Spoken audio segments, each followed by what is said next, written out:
Last 15 days are left for your BITSAT 2025 first attempt. और अगर next 15 days के अंदर आप कट ऑफ को क्लियर करना चाहते हैं तो ये वीडियो आपके लिए सुपर इंपॉर्टेंट रहने वाला है। अगर इसमें बताई हुई चीजें जो है आपने लास्ट टाइम पे कंप्लीट कर ली, जो कि प्रैक्टिकली पॉसिबल भी है, तो आप कम से कम जो है बिट्स पिलानी के अंदर कोई ना कोई ब्रांच के लिए यहाँ पे एलिजिबल हो जाओगे। तो इस वीडियो का एक भी जो सेकंड है बिल्कुल मिस मत करिएगा, एंड तक चीजों को समझिए और यहाँ पे फॉलो करने की कोशिश करिए। और देखिए, कट ऑफ से मेरा सीधा सीधा मतलब ये है कि आपको टारगेट यहाँ पे 250 प्लस मार्क्स का लेते हुए चलना ही पड़ेगा, तब जाके आपको जो है यहाँ पे एडमिशन मिल पाएगा। और ये हम जो है थोड़ा सा सेफ स्कोर रख रहे हैं, इसलिए थोड़ा सा हायर साइड पे रखा है, तो इतना एटलीस्ट आप फर्स्ट अटेम्प्ट के लिए यहाँ पे टारगेट करें। और देखिए, कई सारे स्टूडेंट्स की यहाँ पे डिमांड आ रही थी कि कुछ एक्सपेक्टेड प्रॉब्लम्स अगर जो है आपको यहाँ पे पता चल जाए, जो कि पूछे जा सकते हैं, तो आपको एक लेवल भी आइडिया लग जाएगा और साथ ही साथ आपकी अच्छी प्रैक्टिस हो जाएगी। तो अगर आप एक सीरीज चाहते हैं most expected problems for PCM LR and English, तो यहाँ पे एक छोटा सा लाइक्स का टारगेट लेते हुए चल रहे इसी वीडियो पे 300 प्लस का। अगर ये लाइक्स का टारगेट पूरा होता है तो डेफिनेटली ये वीडियो आपके लिए जो है इसी चैनल पे रिलीज किया जाएगा। अब यहाँ पे जो है हमारे पास टाइम काफी ज्यादा कम है, तो इस टाइम को अगर आप अच्छे से यूटिलाइज करना चाहते हो तो रैपिड रिवीजन कोर्स आप सभी के लिए लॉन्च है, जिसके अंदर आपको जो है क्विकली यहाँ पे सभी इंपॉर्टेंट फॉर्मूलेस कॉन्सेप्ट्स का रिवीजन कराया गया है, प्लस इसके अंदर आपको जो है क्वेश्चन सॉल्विंग भी देखने को मिल जाती है और बहुत ही कम कीमत पे आपके लिए अवेलेबल है, तो आप तुरंत जाके जो है इसको चेक कर सकते हैं। प्लस यहाँ पे एलआर एंड इंग्लिश का भी कंप्लीट कोर्स अवेलेबल है, जिन स्टूडेंट्स को स्पेशली एलआर एंड इंग्लिश में दिक्कत है और पीसीएम को लेकर कॉन्फिडेंट है, तो ये भी काफी ज्यादा अफोर्डेबल कॉस्ट पे है। दोनों के लिए डिस्काउंट कूपन कोड्स अवेलेबल है, तब जाके आपको ये प्राइजेस देखने को मिलेंगे। तो डिस्क्रिप्शन में जाके उन कूपन कोड्स को आप अप्लाई कर सकते हो। बाकी कोर्स से रिलेटेड कोई भी क्वेरी है तो गिवन नंबर पे आप हमारी टीम को यहाँ पे कॉन्टेक्ट भी कर सकते हैं। एंड साथ ही साथ जो है हमारे यहाँ पे क्रैश कोर्स और रैंक बूस्टर कोर्स भी आप सभी के लिए अवेलेबल है। तो ये आपके लिए कंप्लीट बैच ही हो जाएंगे और वैलिड है आपके सेकंड अटेम्प्ट तक, तो इनको भी आप बहुत अच्छे से यूटिलाइज कर सकते हो। बाकी सभी डिटेल्स जो है हमारी वेबसाइट पे भी दी हुई है, डिस्क्रिप्शन में भी आप चेक कर सकते हैं। ठीक है, तो ये क्या है, इसके अंदर आपको जो है पूरा यहाँ पे एंड टू एंड सपोर्ट मिल जाता है, डाउट सपोर्ट हो भलाई, साथ ही साथ लाइव सेशंस भी आपको इनके अंदर देखने को मिल जाएंगे। बाकी जो आपका वीडियो लेक्चर्स का मटेरियल हो गया, शॉर्ट नोट्स हो गए, क्वेश्चन बैंक हो गए, डीबीपीस हो गई, मॉक टेस्ट हो गए, सब चीजें एक ही जगह देखने को मिल जाएगी, तो आप इनको भी जरूर से यहाँ पे चेक कर सकते हैं। अब सबसे पहले हम फिजिक्स की बात कर लेते हैं। देखिए, फिजिक्स में यहाँ पे जो है थियोरेटिकल और न्यूमेरिकल दोनों टाइप के क्वेश्चंस बिटसेट एग्जाम के अंदर पूछे जाते हैं। तो यहाँ पे अगर मैं बात करूं थियोरेटिकल आपके चैप्टर्स की, तो ज्यादातर जो क्वेश्चंस यहाँ पे देखने को मिलते हैं दैट आर एप्लीकेशन बेस्ड, कि भाई हाँ ये चीजें जो है इस तरीके से वर्क कर रही है, तो यहाँ पे जो है उसका एप्लीकेशन क्या इन्वॉल्व है ना, प्रैक्टिकल एप्लीकेशन, इस टाइप के क्वेश्चंस देखने को मिलते हैं। दूसरा रीजनिंग बेस्ड, कि ऐसा हो रहा है तो क्यों हो रहा है ना, तो ये जो वाई वाले क्वेश्चंस रहते हैं इसमें आपको रीजनिंग टाइप के थ्योरेटिकल क्वेश्चंस देखने को मिल सकते हैं। तो ऐसी चीजें अगर आपने एनसीईआरटी में या फिर बोर्ड एग्जाम के टाइम पे पढ़ी है तो उन पे स्पेशली यहाँ पे फोकस कर सकते हो। इसके अलावा न्यूमेरिकल्स में बात करूं तो फॉर्मूला बेस्ड क्वेश्चंस देखने को मिलते हैं, डायरेक्ट या फिर इनडायरेक्ट फॉर्मूला बेस्ड रहते हैं। तो जो डायरेक्ट वाले एटलीस्ट उनको आप टारगेट यहाँ पे इजीली कर सकते हो अगर आपको सभी फॉर्मूलेस का नॉलेज है। दूसरा यहाँ पे ग्राफिकल और फिगर बेस्ड क्वेश्चंस रहते हैं, तो इन पे भी आपको वर्क करना रहेगा। तो अब इनके लिए आप क्या कर सकते हो, कोई भी जो थ्योरेटिकल चैप्टर्स है लाइक मॉडर्न फिजिक्स, जिसके अंदर काफी ज्यादा थ्योरेटिकल क्वेश्चंस पूछे जाने के चांसेस है, ईएम वेव्स हो गया, सेमीकंडक्टर हो गया, इनको बिल्कुल छोड़ के मत जाइएगा। ये इजी स्कोरिंग चैप्टर्स है अगर अच्छे तरीके से आपने थ्योरी को कंप्लीट कर लिया। दूसरा यहाँ पे जो है कुछ आपके चैप्टर्स हो जाते हैं ना, हीट एंड थर्मोडायनेमिक्स हो गया, जो लॉज हो जाते हैं स्पेशली इलेक्ट्रोमैग्नेटिज्म में, मैकेनिकल प्रॉपर्टीज ऑफ फ्लूइड्स में भी काफी ज्यादा थ्योरी इन्वॉल्व है, सेम चीज जो है ऑप्टिक्स में भी काफी थ्योरी इन्वॉल्व है। तो ये सब चीजें जो है आप इनके अंदर अच्छे तरीके से अगर कर लेते हो तो थ्योरेटिकल क्वेश्चंस में आपके नंबर आने के चांसेस बढ़ जाते हैं। तो इन सभी चैप्टर्स पे अच्छे तरीके से यहाँ पे फोकस करिए। दूसरा, अगर मैं यहाँ पे बात करूं न्यूमेरिकल्स की, तो न्यूमेरिकल्स के लिए सबसे जरूरी हो जाता है हमें सभी फॉर्मूलेस अच्छे तरीके से क्लियर रहे। तो अगर आप कोई चैप्टर यहाँ पे छोड़ने का भी सोच रहे हो कि ठीक है जेईई मेंस में मैं उतना ज्यादा कॉन्फिडेंट नहीं था, अभी बिटसाइट के लिए भी उतना कॉन्फिडेंट नहीं हूं, तो एटलीस्ट उसके इंपॉर्टेंट फॉर्मूलेस जरूर से कर लीजिए। एंड इन्हीं फॉर्मूलेस का एप्लीकेशन समझने के लिए कुछ जो है आपको यहाँ पे सॉल्व एग्जांपल्स भी जो है प्रैक्टिस कर सकते हो। तो ये आप जो है एनसीईआरटी में देख सकते हो, एनसीईआरटी में आपको in between the chapter solve example देखने को मिल जाएंगे। बाकी एससीबी में भी जो है आपके वर्कड आउट एग्जांपल है, उनको आप सॉल्व कर सकते हो। और देखिए, कोई भी यहाँ पे जो ग्राफ्स है स्पेशली काइनेमेटिक्स के अंदर होगा, इलेक्ट्रोस्टैटिक्स के अंदर, ग्रेविटेशन, मॉडर्न फिजिक्स, इनको मत छोड़ के जाइएगा, क्योंकि ग्राफिकल बेस्ड क्वेश्चन भी हमें बिटसाइट एग्जाम में काफी देखने को मिलते हैं और इजी रहते हैं। तो ये सब चैप्टर्स पे आप स्पेशली यहाँ पे फोकस कर सकते हो। अब अगर हम जो है यहाँ पे केमिस्ट्री की बात करें तो केमिस्ट्री में आपको 3 सेक्शंस देखने को मिलेंगे, ऑर्गेनिक, इनऑर्गेनिक और फिजिकल। देखिए, ऑर्गेनिक में एक चीज आप समझ रहे हो कि अगर स्क्रैच से स्टार्ट करने जा रहे हो और सोच रहे हो कि अभी पूरा कंप्लीट हो जाएगा, नहीं, यहाँ पे पूरे जो है 15 दिन उसी में निकल जाएंगे। इसलिए हमें जो है कुछ स्पेसिफिक चीजों पे ही यहाँ पे फोकस करना रहेगा, जो कि मैं आगे आपको बताऊंगा।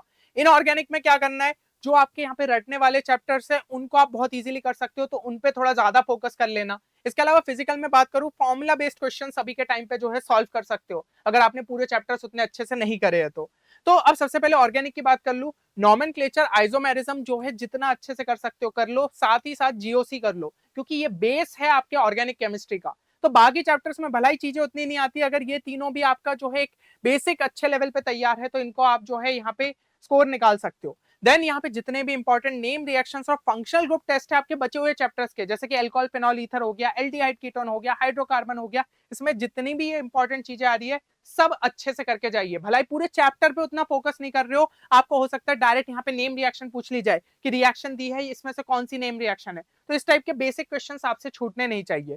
इसके अलावा biomolecules chemistry in everyday life, polymers, environmental chemistry करना ही है, क्योंकि ये सभी जो है यहाँ पे रटने वाले चैप्टर्स हो जाते हैं, तो इनमें इजीली नंबर निकाल सकते हो। माना कि ये डिलीटेड चैप्टर्स है, पर एनसीईआरटी का पुराना वर्जन उठा के एक बार अच्छे से रीडिंग दे दोगे, इनमें आप नंबर यहाँ पे निकाल सकते हो।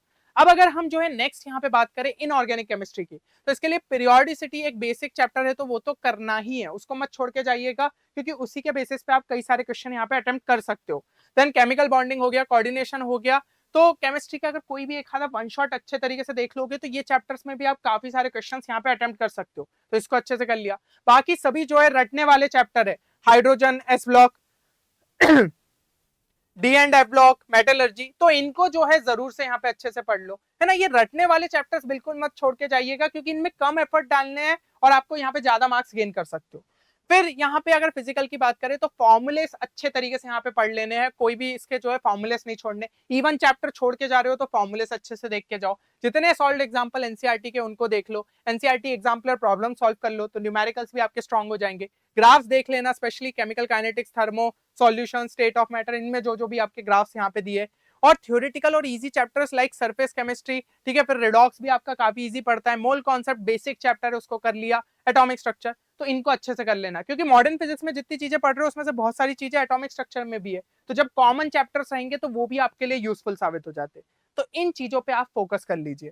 एंड यहाँ पे अगर हम मैथ्स की बात करें तो मेजर फोकस आपका यहाँ पे क्या रहना चाहिए, एल्जेब्रा और कैलकुलस पे, क्योंकि इनका हमें काफी ज्यादा वेटेज देखने को मिलता है। और जो इजी चैप्टर्स है ना, सेट्स रिलेशन हो गया, स्टैटिस्टिक्स हो गया, मैथमेटिकल रीजनिंग, एलपीपी यानी कि लीनियर प्रोग्रामिंग प्रॉब्लम्स हो गया, determinants, quadratic equation, sequence series, इनको बिल्कुल भी मत छोड़ के जाइएगा, ये आपको बहुत इजीली नंबर दिला सकते हैं। आपको लगता होगा सीक्वेंस एंड सीरीज यहाँ पे जो है जेई के अंदर बहुत लेंथी क्वेश्चन आते हैं, बिट सेट में काफी इजी क्वेश्चन आ सकता है, तो इस चैप्टर को बिल्कुल मत छोड़िए। ऐसे ये सभी काफी इजी सेट ऑफ चैप्टर्स आपके हो जाते हैं।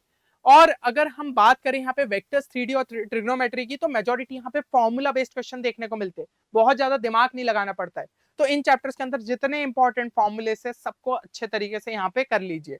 और कोनिक्स के लिए मैं ये कहूंगा जितने इंपॉर्टेंट रिजल्ट्स होते हैं ना, डायरेक्ट रिजल्ट बेस्ड क्वेश्चन यहाँ पे पूछ लिए जाते हैं, जितने इंपॉर्टेंट फॉर्म्स हो जाते हैं स्ट्रेट लाइन सर्कल्स के, उनको अच्छे से कर लीजिए। टेंजेंट नॉर्मल जो इंक्लूडेड है उनके फॉर्म्स यहाँ पे याद रख लीजिए, तो बहुत बेसिक बेसिक क्वेश्चन आप जो है इजीली यहाँ पे सॉल्व कर सकते हो। और जितनी टर्मिनोलॉजी है वो आपको क्लियर रहनी चाहिए, क्योंकि उस पर भी क्वेश्चन यहाँ पे पूछ लिए जाते हैं कि इसकी जो है यहाँ पे एसेंट्रिसिटी की यहाँ पे वैल्यू बता दो, कभी कभी इतने बेसिक आ जाते हैं, लेटेस्ट रेक्टेम की इक्वेशन क्या होगी, तो ये तो बहुत ही मतलब एनसीईआरटी लेवल पे ही आप इनके क्वेश्चन अटेम्प्ट कर सकते हो, तो ये सारी चीजें जरूर से देख लेना। क्योंकि बिटसेट में आपको पर्सपेक्टिव समझना है, बिटसेट में क्वेश्चंस सभी जो है टफ नहीं डाले जाते, कुछ जरूर ट्रैप क्वेश्चन डाले जाते कि स्टूडेंट उसके अंदर फंस जाए और पूरे क्वेश्चंस अटेम्प्ट नहीं कर पाए, लेकिन जो बेसिक क्वेश्चन है अगर स्टूडेंट ने उनको अटेम्प्ट कर लिया, कॉन्फिडेंस गेन कर लिया, तो फिर वो जो है ये डिफिकल्ट क्वेश्चंस भी अटेम्प्ट कर सकता है, तो उस हमें जो है माइंडसेट से यहाँ पे वर्क करना रहेगा।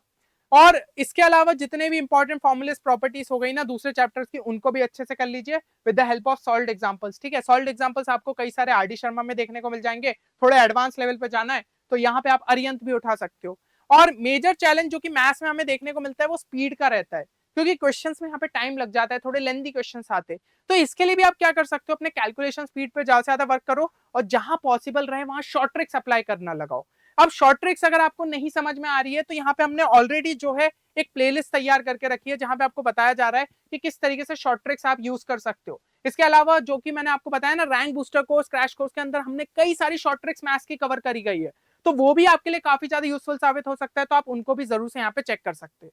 अब यहाँ पे अगर हम बात करें नेक्स्ट इसकी, तो नेक्स्ट हो जाता है एलआर एंड इंग्लिश। देखिए पीसीएम तो आप जो है एक स्कोर अच्छे तक पहुंच जाओगे अगर आपने जो मैंने चीजें बताई है उनको अच्छे से कर रहे हो, लेकिन जो सबसे बड़ा रोल यहाँ पे कट ऑफ क्लियर करने में प्ले करने वाला है, that will be LR and English, क्योंकि मैक्सिमम मार्क्स आप इसी सेक्शन में निकाल सकते हो, इसमें बहुत ज्यादा एफर्ट्स डालने की जरूरत ही नहीं है। 75 प्लस जो है कोई भी स्टूडेंट यहाँ पे अगर अच्छे लेवल पे जो है प्रैक्टिस कर लेता है तो ला सकता है। और डेली प्रैक्टिस आपको सिर्फ 30 से 40 प्रॉब्लम भी अगर अच्छे से कर रहे हो, सही टाइप से कर रहे हो, तो यहाँ पे आपकी स्पीड एंड एक्यूरेसी जो है बिल्ड हो जाएगी। क्योंकि अभी हमारे पास टाइम कम रह गया है, तो यहाँ पे 40 से 45 मिनट रोज के अगर निकाल लेते हो या फिर थोड़े से 30 मिनट भी दे देते हो, तो आप इस सेक्शन के अंदर एक अच्छे स्कोर तक पहुंच सकते हो। अब अगर समझ में नहीं आ रहा है कि प्रॉब्लम्स कहाँ से प्रैक्टिस करें और यहाँ पे आपको थोड़ा सा सेक्शन को लेकर भी दिक्कत है, तो ऑलरेडी एलआर एंड इंग्लिश का हमारा कोर्स अवेलेबल है, उसको भी आप चेक कर सकते हो। और लास्ट में क्या करना है, लास्ट में ज्यादा से ज्यादा मॉक टेस्ट देना है। स्टूडेंट्स यही सोचते हैं कि हमारा सिलेबस कंप्लीट नहीं हुआ तो हम मॉक टेस्ट नहीं देंगे। देखिए, अगर आप कट ऑफ क्लियर करना चाहते हैं ना, तो अभी मॉक टेस्ट देना स्टार्ट कर दीजिए, क्योंकि अगर आपने सही मॉक टेस्ट दिया, उनका प्रॉपर तरीके से एनालिसिस किया ना, तो 70 से 80 नंबर तक अपने मार्क्स को बूस्ट कर सकते हो। अब ये मैं किस बेसिस पे कह रहा हूँ, क्योंकि पिछले साल भी हमने कई सारे ऐसे स्टूडेंट्स देखे जिनके पहले मॉक के अंदर जो है 120 का स्कोर बना, लेकिन फाइनली जो है फाइनल मॉक टेस्ट तक उन्होंने अपने स्कोर को बूस्ट करते हुए यहाँ पे 240 तक ले गए थे। अब ये चीजें कैसे पॉसिबल हो पाई, क्योंकि वो मॉक टेस्ट 1 में जो गलतियां करी थी उससे सीखे, सेकंड मॉक टेस्ट में उन्होंने 10 से 15 नंबर बढ़ाए, ऐसे ही अगले मॉक टेस्ट के अंदर जो है 10 से 15 नंबर बढ़े। जो गलतियां स्टूडेंट्स अपने एनालाइज करते, समझते कि हाँ पर्टिकुलरली मैं यहाँ पे गलत जा रहा हूँ, उसको इंप्रूव कर लिया, जो सेक्शंस वीक लग रहे थे उसको जो है अच्छे से रिवाइज कर लिया, तो ऑब्वियसली यहाँ पे सेकंड मॉक टेस्ट में आपके नंबर बढ़ेंगे। एंड यही हैबिट को अगर आपने जो है नेक्स्ट 15 डेज के लिए जो है डेवलप कर लिया ना, तो आपको अपने मार्क्स में एक अच्छा लेवल पे जो है बूस्ट देखने को मिल सकता है। और अभी मैं इतना भी नहीं कह रहा हूँ कि बहुत ज्यादा रोज के ही मॉक टेस्ट लगाओ, लेकिन 5 मॉक टेस्ट देने का कम से कम ट्राई करो बिफोर फर्स्ट अटेम्प्ट। और देखिए, यहाँ पे हमारी वेबसाइट पे सेट ऑफ 5, 10, 20 मॉक टेस्ट भी अवेलेबल है। अगर आपको एकदम रेलिवेंट मॉक टेस्ट चाहिए prepared by the team of experience BITSians, तो आप हमारी वेबसाइट www.10qchallenge.in पे विजिट कर सकते हैं, है ना। आपको काफी रेलिवेंट मॉक टेस्ट देखने को मिल जाएंगे with the bonus question feature. तो तुरंत जो है आप यहाँ पे अपने मॉक टेस्ट देना स्टार्ट कर दीजिए, क्योंकि अभी भी अगर देर कर रहे हो तो फिर से जो है आप कंपटीशन में यहाँ पे पीछे छूट जाओगे। तो मेरे हिसाब से सारी चीजें जो है क्लियर हो गई होगी। एंड आप अगर हर चीज को यहाँ पे फॉलो करने के लिए तैयार है, तो कमेंट सेक्शन के अंदर कट ऑफ क्लियर्ड जरूर लिखिए।